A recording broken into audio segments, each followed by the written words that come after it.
buenas tardes, ¿cómo les va? Bienvenidos a una nueva emisión de Los Siete Locos. Usted sabe que tradicionalmente, desde hace muchos años, importantísimos investigadores del exterior, académicos, se han interesado en estudiar la Argentina. Es un fenómeno, la Argentina, que llama la atención. Yo traje algunos libros. Acá tengo Joseph Page Perón, 2 tomos que escribió el norteamericano Joseph Page sobre Perón y la época del peronismo. Robert Potash, El ejército y la política en la Argentina. Alain Rouquier, el francés, Poder militar y sociedad política en la Argentina.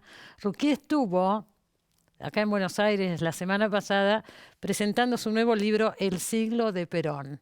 Y tuvimos la oportunidad de entrevistarlo. Así que vamos a empezar el programa de hoy con esta charla realmente muy interesante. Ensayo sobre las democracias hegemónicas. Ahí lo presentamos.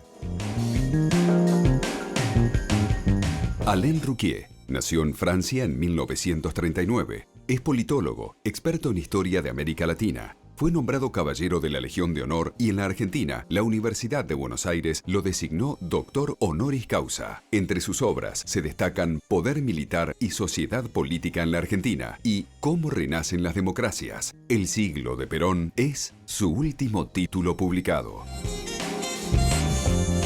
Usted se dedica hace más de 50 años a estudiar Latinoamérica y especialmente la Argentina. ¿Qué lo llevó en esa dirección? Eso es un itinerario muy complejo. Todavía no he escrito ningún libro sobre eso, pero lo voy a hacer. Sería interesante, digo. Pero digamos, porque uno ve que es un fenómeno que atrae afuera, sí, ¿no es cierto? No tiene nada que ver con familia, con experiencia previa y con, digamos, lo que podía despertar el interés por América Latina en la gente de mi generación. ¿Cuál era? La revolución castrista, por un lado, a mí me dejó, me interesó, pero no para pensar que América Latina iba a ser el continente revolucionario y que la Sierra Maestra iba a estar en los Andes, ¿no? Y lo otro era un poco un sentimiento ecológico de que estaban los buen salvajes, los primeros pueblos, los indígenas, de que ni lo uno ni lo otro, ¿no? Por eso me interesé en un país muy moderno, en un país de ciudades, como es el caso de Argentina, ¿no? Así que era la época de Ilia cuando usted empezó. ¿Perdón? Era la época de Ilia, ¿no es cierto? Exactamente, cuando llegué aquí era la época de Ilia. Y llegué aquí para ocuparme de desarrollismo y entonces del movimiento de Frondizi, ¿no? Y a poco de llegar aquí, fue en agosto del 64, me di cuenta que había 2 fenómenos interesantes aquí, que eran la Fuerza Armada y el peronismo. Y la Fuerza Armada porque entre la gente de Frondizi está preparando el golpe de Estado. Y abiertamente, usted se acuerda, ¿no? Sí. Abiertamente, confirmado el Primera Paz, Timerman, Grondona y todo. Esa gente lo estaba haciendo así. Así que por eso hice mi primer gran trabajo después de escribir un librito sobre Frondizi. El trabajo sobre las Fuerzas Armadas. Hice el gran trabajo sobre las Fuerzas Armadas porque era lo que contaba. Y lo conoció a Perón, yo sé que le hice una entrevista. Perón, sí. ¿Qué pasó en esa entrevista? ¿Estaba López Rega por ahí? Sí, estaba López Rega, sí. ¿Y qué pasó? Leí algo yo el otro día. Sí, porque lo expliqué eso a su colega de la Nación en París. López Rega me arregló la grabadora, porque no sé... ¿No le funcionaba el grabador? Mi grabadora no funcionaba porque yo estaba intimidado por Perón, ¿no? Era por eso. Entonces Perón me dijo, démelo. Y él tampoco, porque no sabía de esas cosas. Entonces llamó a López Rega que, por arte de reloj que no sé qué... funcionó. Lo arregló inmediatamente. Un toque de magia. Un toque de magia. Y no, hay otra cosa que me pareció notable, que usted cuenta ahí, que Perón le hablaba a usted solo, estaban los dos solos, pero hablaba como ante un... Sí, exactamente. Desde el balcón de la Plaza de Mayo. Claro, como si hubiera 3.000 personas, ¿no? Hasta que pude hacer algunas preguntas precisas que yo quería. No le gustaba mucho, pero finalmente... se portó muy simpáticamente conmigo y contestó mis preguntas, ¿no? Y pasamos 2 horas impresionantes, ¿no? Usted habla de la longevidad del peronismo, 70 años de peronismo, y dice que es un fenómeno único en el mundo. Creo que sí. Creo que sí, que es lo único, porque si usted toma grandes líderes de países que conozco y que ustedes conocen también, que son Francia y Brasil, nadie es turista en Brasil.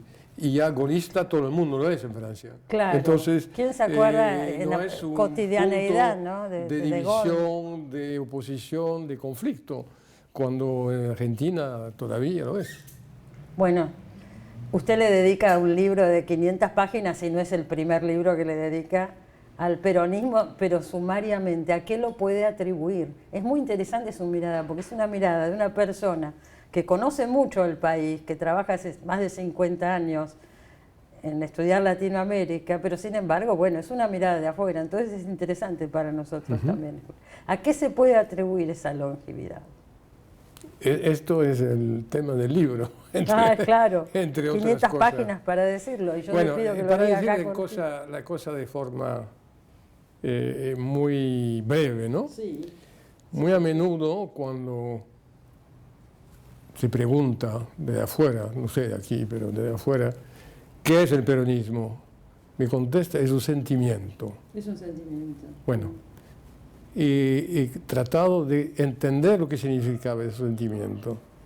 Significa que la llegada del peronismo, a partir, digamos, de 46, y hasta que desaparece el primer peronismo en 55, ha cambiado totalmente la cultura política argentina. Es eso el sentimiento. El peronismo cambió la cultura política. Este era un país de la primera globalización, un país en el centenario del liberalismo perfecto, del liberalismo total. Un país que se veía blanco. El único país blanco al sur de Canadá, lo que no es cierto, porque en Canadá hay de todos colores. Pero en aquel entonces era la mitología de lo que Perón llamó la oligarquía, ¿no? Las élites que hicieron entre 80 y 1910 la Argentina moderna. Y Perón cambió todo eso. Hizo que el país sea integrado, el país sea menos europeo, más argentino. Y eso fue el cambio cultural y el cambio político de Perón. Lo que le permitió durar, le permitió ser antiliberal, etc. Pero cuando se dice es un sentimiento, es cierto, pero hay que entender lo que significa sentimiento. Primer punto, ¿no es cierto? Ahora, usted habla en el libro, hace todo un repaso, desde ese momento, desde antes, desde el año 43 hasta ahora. Y vamos viendo las diferentes etapas, cómo el peronismo va cambiando también, ¿no es cierto? Es lo que me interesó, Claro. porque tomé el peronismo como un poco modelo de cierto tipo de régimen que aparece también hoy, en el siglo XXI, en otros países de América Latina y del mundo, ¿no? De Europa también. Es gracioso, porque es medio como que estamos exportando un modelo al mundo. No, creo que no es exportación, además no van a pagar tasas sobre eso los demás países. Es la coincidencia de características sociales, económicas y políticas similares o parecidas que hace que surja un tipo de régimen que llamé democracia hegemónica parecido al peronismo en otros países del mundo. Vamos a empezar por ahí. ¿Qué caracteriza a la democracia hegemónica? ¿O democracia plebiscitaria? ¿Es lo mismo? No, sí y no. La democracia hegemónica es más amplio porque el carácter plebiscitario es una de las características, no es la única. De la democracia hegemónica. Sí. Esa democracia nace en momentos muy especiales en que hay sectores de la vida nacional que se sienten excluidos. Son las famosas clases disponibles del peronismo, pero que se encuentran en otras partes, en Venezuela, también en Rusia o también en Turquía, ahora en otro sentido. Son grupos que se sienten no integrados, y en el caso argentino era evidente, ¿no? Por la guerra, por la crisis, por la dominación de una élite muy cerrada, ¿no? El pacto Roca-Runciman significaba que los intereses de la carne, de la pampa, superaba el interés nacional. Bueno, entonces ocurre una situación de rebelión. En un momento hubo muchas huelgas, ¿no? En ese momento, que hace pensar que va a haber una explosión social al final de la guerra, la posguerra. La idea de los militares, que entrevisté los compañeros de Perón, era la obsesión de la Semana Trágica, de la Patagonia, etcétera, verlo en un momento en que el comunismo acecha, el comunismo está ahí.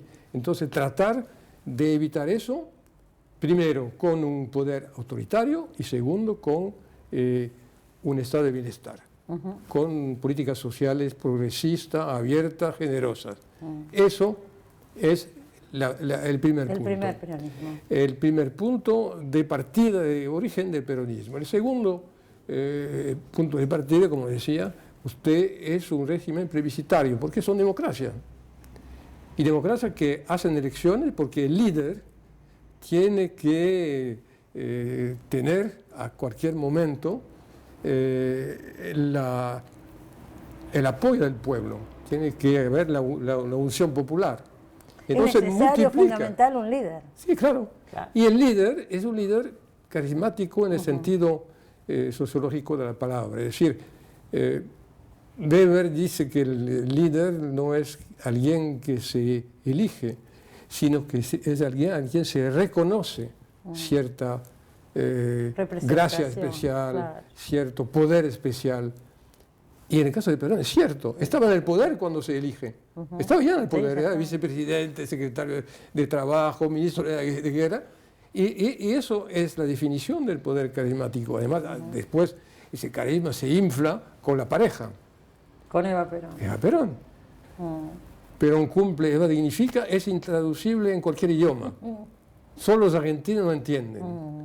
Y de aquí, del carisma y de la dimensión plebiscitaria, viene la dimensión casi religiosa, lo sagrado, que manipuló magníficamente Perón con la muerte de Eva, ¿no? Sí.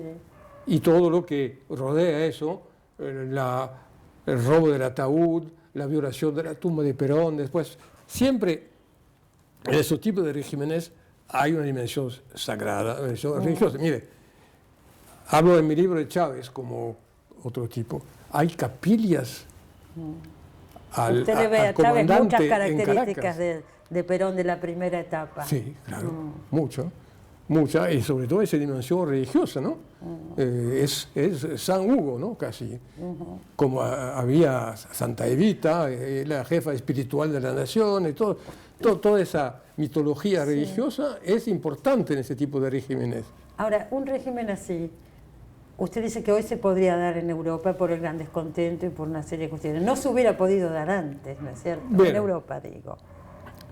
Bueno. Por la fuerza de las instituciones, por la división de poderes más marcada, por una serie de características. Bueno, si miramos Europa hacia el este, el régimen de Putin se parece mucho, porque un país que pierde su carácter de líder, una nación humillada, una nación empobrecida después de Boris Yeltsin, ¿no? Con las viejitas que mendigaban en la calle, ¿no? Viene Putin y trata de darle el orgullo nacional, termina con la guerra de Chechenia, con el viento de popa y con el precio del barril de petróleo, reparte empleo, suben los sueldos, la gente vive mejor, y Putin tiene un 80% de aprobación. Y después se queda en el poder con la treta que hace con Medvedev. Sí. Él pasa a ser primer ministro, etcétera, ¿no? Porque la permanencia en el poder es una característica de esos regímenes también, ¿no? Permanecer en el poder. Los cambios de constitución, reformas de constitución. Porque cuando se trata de un movimiento que se dice revolucionario, o por lo menos refundador, un movimiento que va a reparar los agravios de millones de gente empobrecida, humillada, etcétera, tiene que seguir en el poder. Y entonces se hace la reelección indefinida, como en el caso de Chávez, bueno, que murió antes de ser elegido, bueno, fue elegido y desapareció, pero en el caso de Daniel Ortega en Nicaragua, bueno, elegido sin referendo, sin plebiscito, en el caso de Chávez hizo un plebiscito, porque es un poco una idea leninista, ¿no? Que la historia no puede retroceder, que ese progreso que trajeron los nuevos gobernantes hay que mantenerlo a toda fuerza. Se le da prioridad a eso y no a la alternancia democrática, claro, a un sistema más pero institucional. hay un pero, es que si dejan de ser demócratas, si dejan de considerar que la alternancia, que es intolerable, que es, no es deseable, tiene que ser posible, porque si no, ya es una dictadura y no una democracia hegemónica. Deja de ser una democracia. Están aunque se los apoye con el voto. No. Si pierden el voto, tienen que perder el poder. Cuando hay una dictadura, el voto no cuenta. Pero hacen todo lo posible para no perderlo. Obviamente. Entonces puede ser arreglos familiares, puede ser arreglos constitucionales, como puede ser una reforma constitucional que permita la reelección, pero a veces pierden. Por ejemplo, en Bolivia, el presidente perdió el referéndum que le permitía una nueva reelección. Sí. Pero en Nicaragua y en Venezuela era, y es todavía, la reelección permanente e indefinida. Entonces, esa dimensión está ligada a la idea que son regímenes transformadores, revolucionarios, aunque transforman poco y revolucionan un poco fuera del campo político y a veces social, como el caso de Perón. Usted habla en el libro de peronismos múltiples. Se pregunta, ¿qué es el peronismo? ¿Cuál es la ideología del peronismo? Y ahí, bueno, pasamos de Menem al kirchnerismo, o sea... La característica del peronismo es de no tener ideología. Fuera de algunos principios y algunas ideas, algunos sentimientos, como decía, la nueva cultura política, que es antiliberal finalmente, que es estatista. Pero fíjese, pero puede ser antiestatista, como en el caso de Menem, ¿no?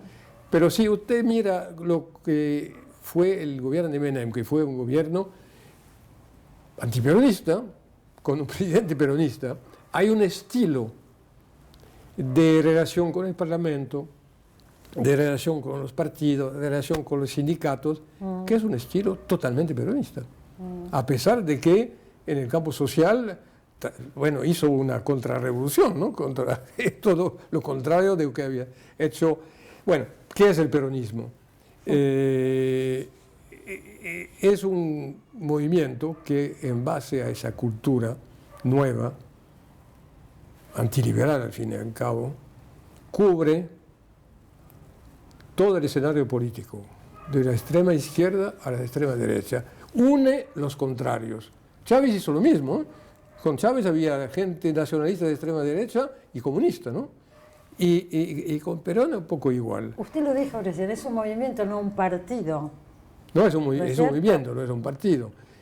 Partido parte de ideas contrapuestas a otras. Acá se absorben todas las ideas. Siempre fue un político contra los partidos. Siempre está sobre los partidos, decían que los partidos dividían y que el suyo no era el partido, era un movimiento que unía. Unía, es decir, alianza de clases,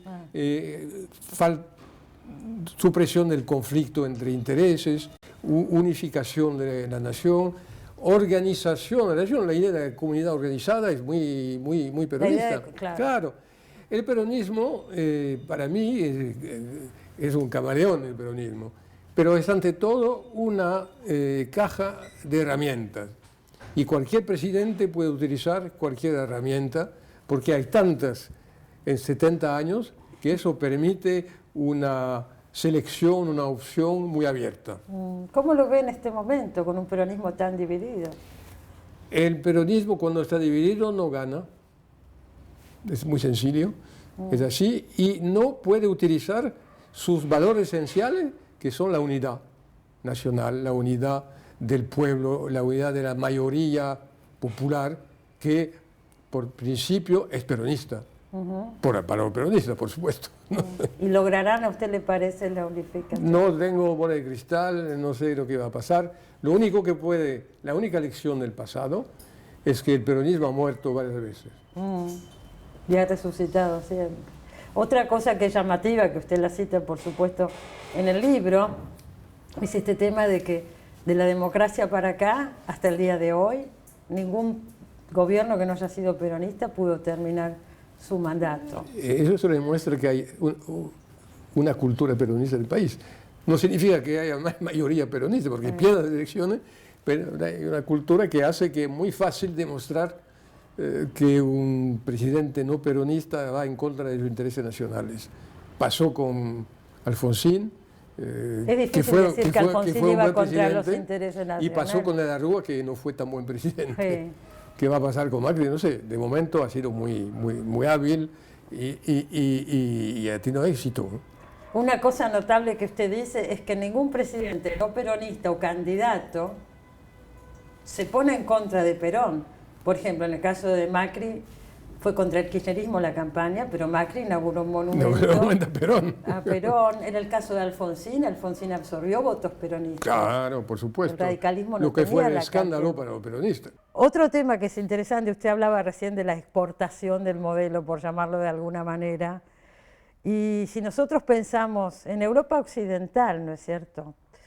Después de la caída del muro, después de, al no existir más la Guerra Fría o la Unión Soviética, digo, las democracias representativas no supieron manejarse con respecto al mercado, ¿no es cierto?, al mercado global, y tal vez ese haya sido su fracaso.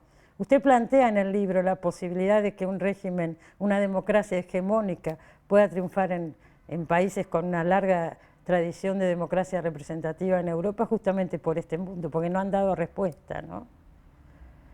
Es una posibilidad siempre que no se pueda responder a los intereses del pueblo cuando las condiciones han cambiado tanto que se sienten desajustados en la sociedad en que viven, ¿no? Este es uno de los problemas, ¿no? Si se toma, por ejemplo, el caso de Francia, la señora Le Pen llegó a la segunda vuelta. Y la señora Le Pen es de extrema derecha, pero tiene, fuera de su política anti-inmigrante, anti-musulmanes, tiene un programa social que es el programa del Partido Comunista. Eso se parece mucho al peronismo. ¿Será la hora de los peronismos en el mundo, no? Se pregunta al final del libro. ¿Por qué no? Es una pregunta, es digo. Una pregunta, sí, pero no voy a responder porque no tengo los elementos para responder. Está bien. Pero sería otro libro, digo. El momento de recomposición de la geopolítica mundial, del comercio, de la forma de trabajar, de la forma de evolucionar de las sociedades, es un contexto del tipo que permitió el nacimiento del peronismo. Era un momento de ruptura. Seguro. Y estamos en un momento de ruptura también. No significa que se va a repetir, que hay posibilidades, pero bueno, ¿qué pasó en Estados Unidos? Muchos comentaristas que conocen América Latina dijeron que llegó un peronista a la Casa Blanca. Y cierto que las instituciones americanas van a resistir, pero él, billonario, aparece como el defensor de la gente marginada, humillada, que perdió el empleo, y presentando soluciones absurdas, irrealizables, pero atractivas. Señores, El siglo de Perón se llama el libro. lo que hemos hablado acá es mínimo al lado de todo lo que se desarrolla y lo recomendamos de todo corazón. Es la mirada de un intelectual, de una persona que conoce realmente, pero además es la mirada desde afuera, ¿no? Y eso me parece que es un plus para nosotros muy interesante. Se ve con gran conocimiento, pero se ve desde afuera. Y a veces ver tanta historia, del 43 hasta ahora, con tanta lucidez, vale la pena la experiencia. Muchísimas gracias, Muchas gracias Alén, por estar con nosotros. Muchas gracias. Ya volvemos.